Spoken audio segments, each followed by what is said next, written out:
apakah mungkin nih Pak, seorang yang lulusan statistika, dia bekerja sebagai data science memungkinkan, atau memang harus secara spesifik orang data science? Dan lain-lain langsung dapat semuanya satu paket. Tapi alangkah baiknya memang ketika memang punya cita-cita gitu ya Pak, menjadi data scientist, seharusnya memang belajar di data science gitu ya Pak ya. Jadi diajarin tuh matematika pasti, statistika, pengkodingan, bisnis pasti diajarin semuanya. Ada. Dan kebetulan Pak Irfan ini juga dosen UBM ya Pak ya. Iya, di mata kuliah apa sih Pak? Boleh diceritakan apa yang diajarkan ke mahasiswa? Apa sih harapannya kepada mahasiswa?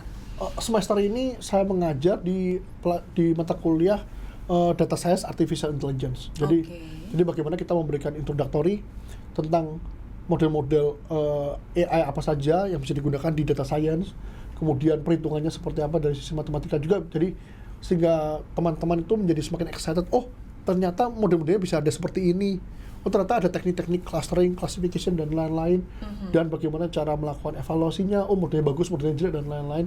Itu semua kita ajarkan sehingga mereka bisa mendapatkan gambaran, dan nantinya akan belajar lebih dalam lagi di prodi-prodi lainnya di dalam major data science, Bachelor of Data Science ini.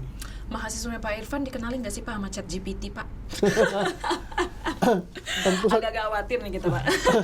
Tidak masalah, apa namanya, malah saya yang pertama waktu minggu pertama atau kedua itu malah saya mengenalkan ChatGPT ke mahasiswa saya. Jadi ini ada tools yang seru yang teman-teman bisa bermain-main. Jadi apa namanya, kalau saya pribadi saya percaya teknologi yang ada harus kita embrace, harus kita peluk, bukan kita hindari.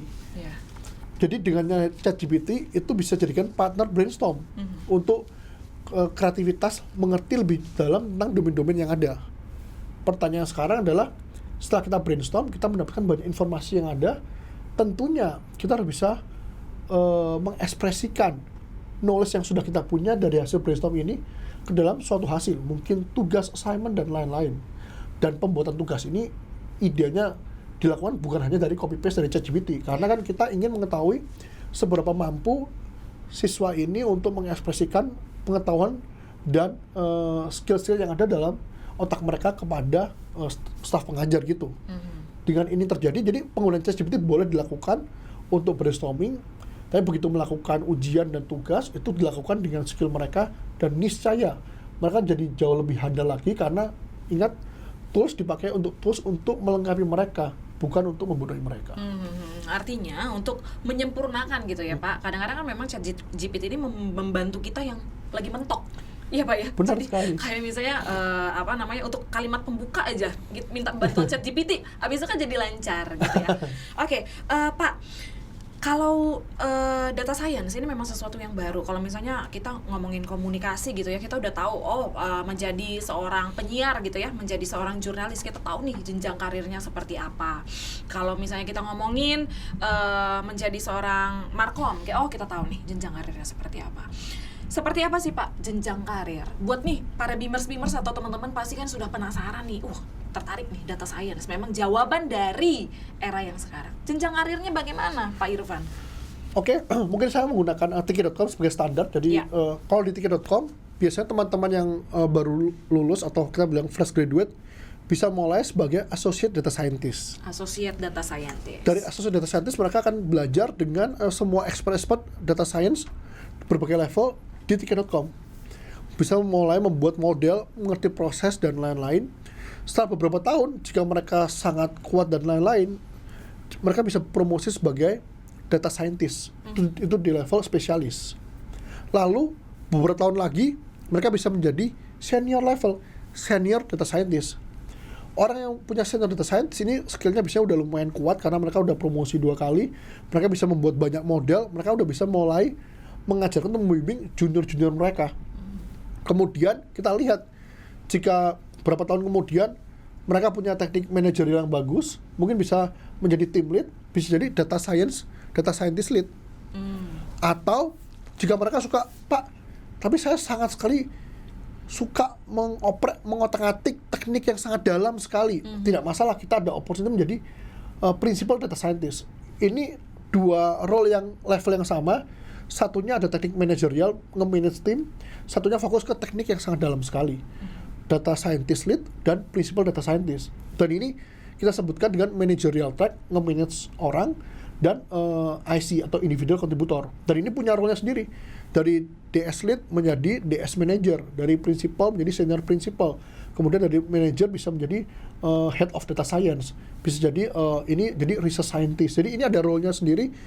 Baik kita mau suka technical, saya mau membuat ChatGPT sendiri sangat technical, atau saya mau menjaga tim sehingga tim jadi lebih besar lagi, dan dari junior ke senior itu semua ada opportunity-nya untuk terus berkembang untuk semakin lebih dalam lagi ke bidang ini. Jadi ini role-nya masih terbuka sekali, dan kemudian head pun bisa jadi associate vice president dan lain-lain. Itu semuanya ada. Artinya jenjang karir memang jelas sesuai dengan sedalam apa kita di skill ini gitu ya Pak. Benar ya? sekali. Oke. Pak, terus yang saya mau tanya gitu ya.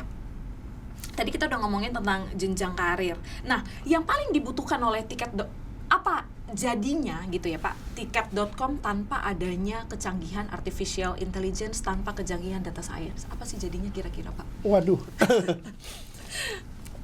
ini pertanyaan cukup susah dijawab karena kita bisa flashback ke beberapa tahun yang lalu, di mana waktu itu ketika solusi artificial intelligence, machine learning itu belum terlalu dipakai di tiket.com.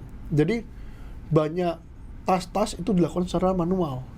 Misalnya kita ada fraud detection, kita lihat transaksi satu persatu dan dilihat mana yang fraud, mana yang bukan. Ngurutin hotel, kalau orang ngetik misalnya Jakarta, apakah hotel A di atas hotel B atau hotel B di bawah hotel C, urutannya diatur secara manual. Oke. Jadi dan teknik personalisasi jadi sangat kurang karena jadi kalau Burut dan saya ngetik kata Jakarta, urutannya sama, urutannya hotel A terus B terus C terus D. Jadi ini bisa, karena kemungkinan saya suka hotel C dan Burut suka hotel F. Kalau hotel F-nya ditaruh di paling atas, saya hotel C taruh di paling atas, saya senang, Burut suka, semua customer jadi senang. Jadi kemudian ada cross-sell dan rekomendasi. Dulu tidak ada, sekarang kalau saya beli hotel Malang, Jakarta ke Bali, langsung dikasih rekomendasi, mau nggak tinggal di villa ini sesuai preferensi saya. Dulu setelah saya booking flight Jakarta Bali, saya harus ke landing page-nya hotel, cari villa sendiri di Bali satu-satu, urutannya juga tadi urutan manual itu. Jadi sekarang udah langsung tidak dikasih urutan lagi, langsung dikasih lihat ke depan saya, kamu pasti suka villa seperti ini, dan benar saya suka, dan mungkin kadang-kadang dapat diskon juga. Jadi hal ini sangat memudahkan sekali dari sisi user. Dulu kalau saya mau traveling mungkin kayak 5-10 tahun yang lalu, saya harus nyiapin 1 hari buat itinerary, tempatnya di mana, hotelnya jauh enggak, nanti saya mau jalan ke sini saya lihat. Dan sekarang dengan AI itu hanya setengah jam, 1 jam semuanya beres. Dan kadang-kadang sekarang malah saya terbantukan sekali. Jadi waktu saya tadi 1 hari bisa saya gunakan untuk bertemu dengan keluarga saya, dengan orang-orang yang saya kasihi, daripada saya ngelihat komputer layar terus untuk mengatur-ngatur hal seperti ini. Dan itu saya merasa teknologi benar-benar memudahkan. Jadi waktunya itu dipakai untuk hal yang penting, hal yang berguna dengan orang yang kita kasihi, daripada hanya melihat layar komputer ataupun layar HP gitu. Oke, jadi artinya bisa kita simpulkan ketika misalnya kita sama-sama nih bulan depan mau liburan ke Bali, ke Canggu gitu ya. Hotel Canggu. Saya rekomendasi hotel yang diberikan oleh tiket.com di layar handphone saya dengan yang Bapak itu sudah pasti berbeda ya, Pak? Sudah pasti berbeda, ada teknik kita ada personalisasi, dan kita ada membuat satu lagi yang namanya acute personalisasi. Itu malah personalisasi level lebih tinggi lagi. Jadi kita buat lebih akurat lagi sehingga kita suka apa yang mau kita lihat. Makanya Bimers, jangan heran nih kalau misalnya ya Bimers janjiin tuh sama teman-teman, udah kita cari nih hotel Kute gitu kan. Terus teman kalian langsung bilang, itu tuh hotel pertama tuh, terus kalian ribut, mana di gua nggak ada. Itu kinerja artificial intelligence sesuai dengan personality kita masing-masing gitu ya Pak ya. Benar sekali. Oke, hal ini bisa saya sampaikan nanti ke suami saya Pak, karena dia suka ribut karena hotel dia ada di saya nggak ada gitu, karena kita punya pribadi yang berbeda gitu ya Pak. Ya benar sekali. Jadi orang sering tanya ke saya kan, loh emang bedanya ada AI dan tidak ada AI gimana?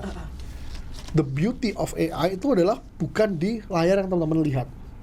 Karena kita artificial intelligence tidak membuat interface atau UI. Tapi jika teman-teman bilang, saya tidak tahu kenapa pakai tiket.com enak aja. Itu artinya apa? Artinya AI sudah bekerja. Jadi AI tidak terlihat, tetapi sudah memberikan impact kepada hidup kalian. Kalau kalian merasa makainya enak, aplikasi apapun termasuk tiket.com, berarti company atau organisasi itu sudah sukses melakukan kerjaan mereka untuk memberikan yang terbaik buat mereka. Kalau kalian bisa di aplikasi apapun nge-scroll lama sekali kok nggak nemu-nemu, kemungkinannya aplikasi itu AI-nya belum bagus atau tidak memakai AI. Loh, ini kenapa muncul lagi? Itu berarti harusnya kan kalau udah kita lewatin, berarti kan itu kita tidak suka, tidak seharusnya muncul lagi. Kalau itu muncul lagi, kita jadi tidak nyaman.